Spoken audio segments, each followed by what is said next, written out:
जहाँ तक जशपुर जिले की बात है, जो भी विकास आपको दिख रहा है, बीच में 5 साल के लिए कांग्रेस के विधायक थे, कुछ विकास उन्होंने ज़रूर किया होगा, पर पूरा का पूरा जो विकास है हम लोग के जितने विधायक रहे उन्होंने किया। मुख्यमंत्री श्री विष्णुदेव साई जी के बनने के बाद हम लोग सब लोगों ने दिल्ली अपने नेताओं से संपर्क किया और नेताओं ने उस पर ध्यान आकृष्ट करके कराया उन लोगों का कि जो समस्या है, चाहे यहाँ से आप उड़ीसा जाइए, चाहे यहाँ से आप अंबिकापुर जाइए, चाहे यहाँ से आप पत्थलगांव होते हो रायपुर जाइए, समस्या बिल्कुल है।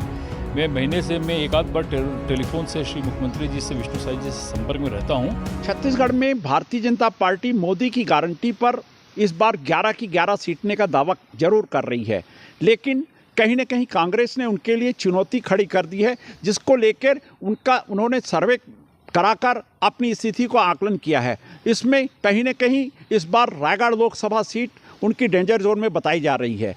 इसी वजह से इस बार भारतीय जनता पार्टी ने अपने जशपुर जूदेव परिवार के एक दिग्गज नेता को यहाँ पर समन्वयक बनाकर रायगढ़ लोकसभा की जीत का पुख्ता दावा करने का यहाँ पर तैयारी की है।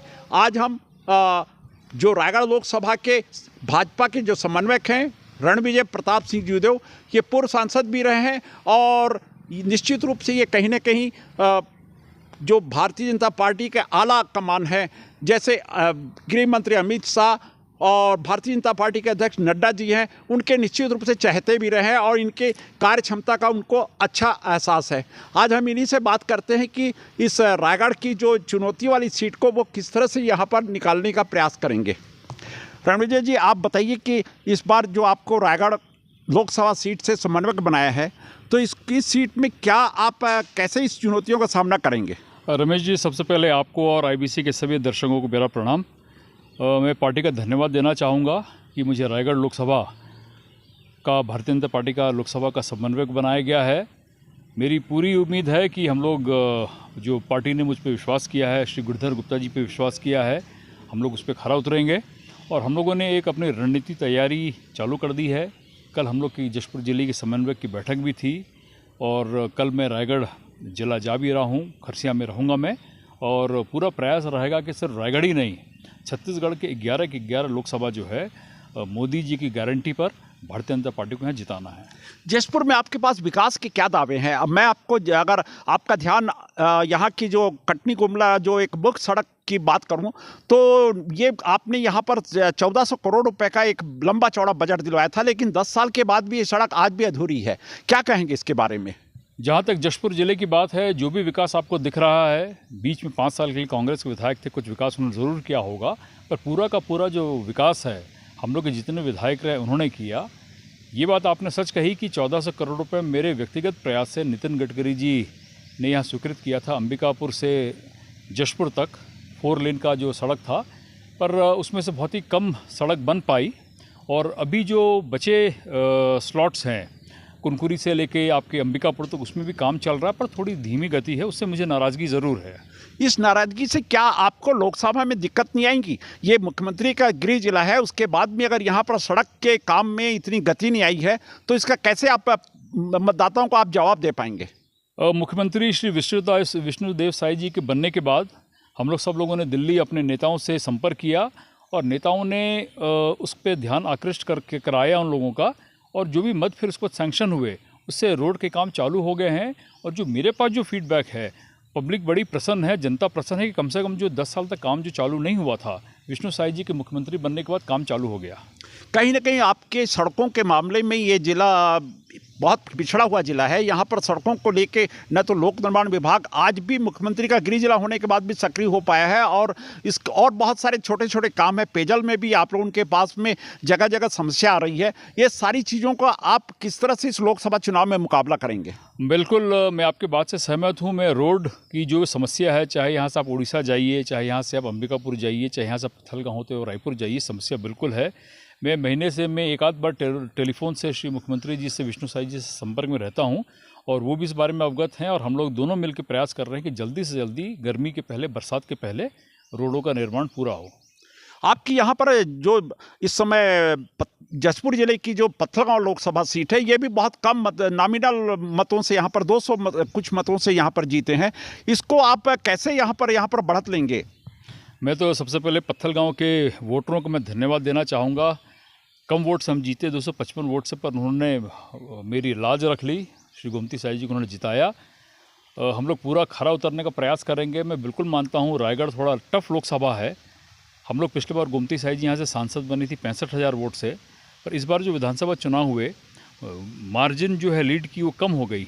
अगर आप पूरे 8 के 8 विधानसभा का अगर आप मत प्रतिशत जोड़ेंगे तो पहले हम जो लोकसभा में 65,000 से जीते थे, इस बार हम सिर्फ मात्र 42,000 जीते हैं। मेहनत करने की आवश्यकता है, पर पूरे नेता कार्यकर्ता पब्लिक उत्साह में है मोदी को जिताने के लिए। लेकिन एक और यहाँ पर कार्यकर्ताओं का कहना है कि रायगढ़ लोकसभा में हमेशा जशपुर जिले से यहाँ पर कैंडिडेट दिए हैं। यहाँ का जो अपने छत्तीसगढ़ के मुख्यमंत्री हैं वो स्वयं रायगढ़ लोकसभा सीट से 4 बार उन्होंने सबसे ज़्यादा 4 बार जीत हासिल की है। और इस बार रायगढ़ लोकसभा का जो उम्मीदवार है वो यहाँ जशपुर जिले से नहीं दिया गया है। और यहाँ के जो विकास और दूसरे जो मुद्दे हैं उसमें क्या आप लोगों को निश्चित रूप से कहीं ना कहीं कमी नहीं, दिक्कत नहीं आएगी? बिल्कुल दिक्कत नहीं आएगी, क्योंकि मुख्यमंत्री आज हमारे ज़िले से हैं। और ये जो लोगों की एक शिकायत हुआ करती थी भी रायगढ़ ज़िले से काफ़ी लंबे समय से प्रत्याशी हम नहीं दे रहे हैं, तो वो शिकायत भी हम लोगों ने रायगढ़ के लोगों को दूर कर दी। तो मुझे पूरा उम्मीद है यहाँ का मुख्यमंत्री और वहाँ का प्रत्याशी लोकसभा का श्री राठिया जी, ये जो कॉम्बिनेशन है, हम लोग भारी बहुमत से हम लोग चुनाव जीतेंगे।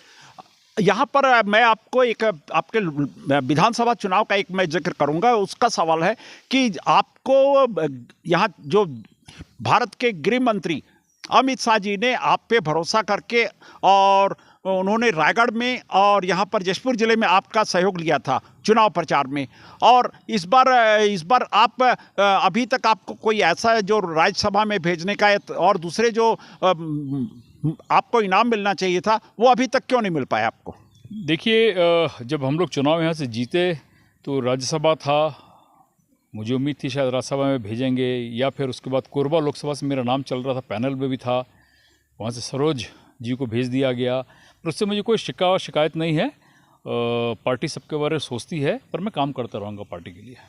आप यहाँ पर रायगढ़ लोकसभा में वहाँ पर कांग्रेस का कहीं ना कहीं ज़्यादा पलड़ा भारी दिखाई दे रहा है। और वहाँ पर सारंगढ़ राज परिवार से एक वहाँ के जो राजनीति में बहुत लंबे समय से दखल रख रहे हैं उसको उम्मीदवार बनाया गया है। उसका मुकाबला आप कैसे करेंगे? क्या रायगढ़ जिले में आपकी क्या व्यूह रचना है? बिल्कुल, मैं ये कहूँगा कि भाई जो सारंगढ़ राज परिवार है उनका पुराना राजनीतिक इतिहास रहा है। सारंगढ़ ज़िले में और रायगढ़ के आसपास उनका प्रभुत्व है। जशपुर ज़िले में भी कांग्रेस के एक बड़ा जनाधार है यहाँ पर हम लोग की भी तैयारी चल रही है। हम लोग भी अपने रणनीति के तहत भारी बहुमत से भारतीय जनता पार्टी और राठिया जी को जिताने का प्रयास करेंगे। आप यहाँ पर एक जशपुर ज़िले में रेल लाइन की भी बहुत पुरानी मांग है। काफ़ी लंबे समय से रेल लाइन के लिए यहाँ के जो दोनों ही पार्टी के नेताओं ने यहाँ पर वायदे किए हैं। इस बार आप ये रेल लाइन का मुद्दा को किस तरह से आप पब्लिक के बीच में जाएंगे और उनको क्या विश्वास दिलाएंगे? बिल्कुल, चूँकि अब विष्णु साई जी यहाँ से मुख्यमंत्री हो गए हैं, मुझे पूरी उम्मीद है कि ये जो रेल की जो मांग हमेशा रहती है, जैसे इस बार बजट स्वीकृत हुआ था रेल के सर्वे के लिए, तो मुझे पूरी उम्मीद है कि सर्वे होने के बाद कुछ ना कुछ इस 5 साल में कुछ कॉन्क्रीट काम होगा जिससे रेल के आने का मार्ग प्रशस्त हो।